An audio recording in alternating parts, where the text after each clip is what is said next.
Love me a nitro coffee. Have you guys ever had this before? Nitro coffees? They are amazing. Love them.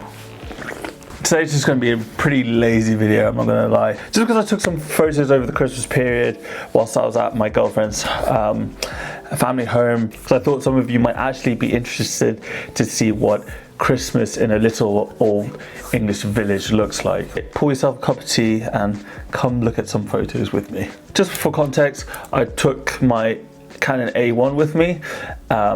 This was the only camera I took. Usually the sort of photography I like to do is sort of street photography, and in particular people. And of course in a little village there aren't that many people, so I couldn't do street photography per se. So I sort of took this opportunity to try a completely different style of photography and more of like a life documentary.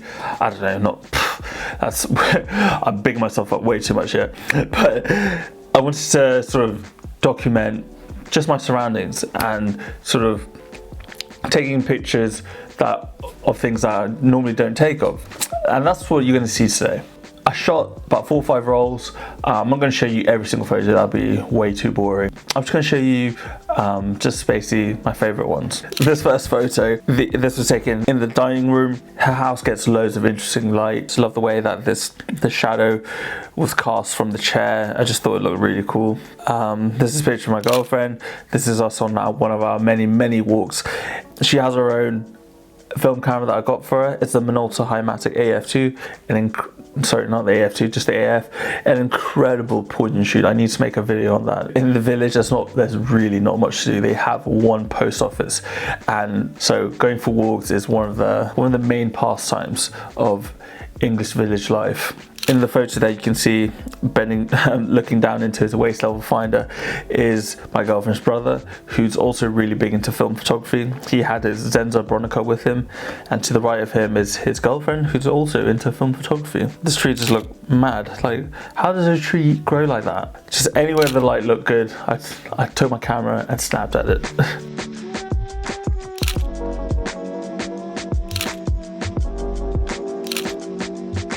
This is actually in Wantage, so one of the nights I had to go cook for the family. So when we went to the nearby town of Wantage to go buy some ingredients, I brought my camera along with me, of course. And I just saw this guy here with he has his arm in a sling, and I just thought he looked really interesting. Then I also did some night photography. I got some really strong Todd Hido vibes whilst I was walking around the village at night. So I took my tripod out and I took a picture of this house here, and I don't know, I think it turned out really well. My girlfriend's brother brought his 3 cats along, which is quite fun. This is one of my favorite shots from that week. This one of my girlfriend in her pajamas, yeah, in her formal pajamas, playing with the cat. This is my girlfriend's dad's piano. He's taken up the piano in his retirement, which is really cool. I don't play any instruments. I wish I'd taken the time to learn as a kid, but this is Christmas breakfast. I was trying to get everyone in focus at so I shot at about 5.6, but it wasn't as bright as it looks here, so I wanted to overexpose it, so of course I had to have a really slow shutter speed. I think it was like 1/15 of a second.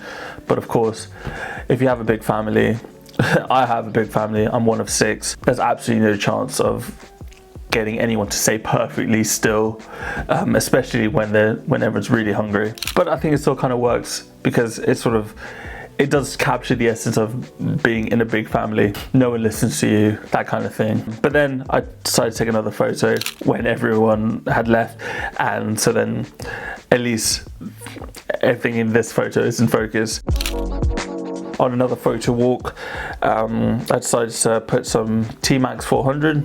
I really like the way this car looks, just sort of nestled in between the bushes.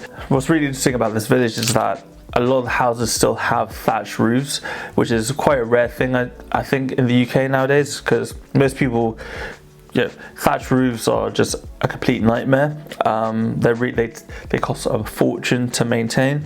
And then these two boys here, I took a picture of them just because I think they're brothers, and it just sort of reminded me of how me and my younger brother used to just mess around as we were kids. Yeah, one of them's on a hoverboard and the other one's just sort of running along behind him.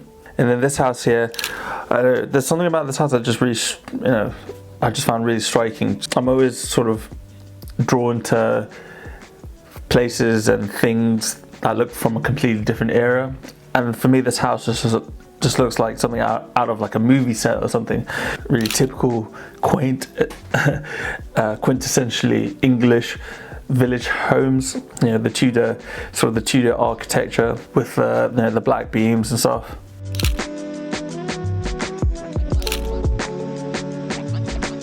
Their local pub is like a really tiny Tudor building with really low ceilings and not a lot of light, but I think it sort of produced a really nice, like really beautiful sort of silhouette. So this is actually the house that I took a night photo of, but in the day. So my girlfriend's dad has this, what they call a summer house in the garden. You know, it's a nice little chill out spot during the summer. And on that day we had some nice light, so I took some pictures of it. I really like the way the sheets just looked in the light, so I just took my camera out and got some shots of it. My girlfriend's dad's conservatory, he grows chilies in there. And lastly, a picture of some garden tools. Yeah. Anyway guys, like I said, it was just a bit of a lazy video. I just wanted to show you guys a slice of what life is like in a little English village. I hope you enjoyed the video. Hope you enjoyed the photos. If you like the photos, comment down below what you thought about them. To all the new subscribers, thank you so much, guys. Yeah, it's really cool to have you guys comment down below. It's really cool. It just, to me, it seems so crazy that people actually care about these photos and actually care about these videos. If you like the video, comment down below. I've replied to all the comments. If you're a new subscriber, thank you so much for subscribing. If you're not a subscriber, most of the people who watch my videos aren't subscribers. If you haven't already, subscribe. Way more videos coming, guys. Follow me on Instagram at Zane Shoots Film. Check out my portfolio at zanereader.com. With all that said and done, keep learning, keep shooting. I'll see you all in the next one. Peace.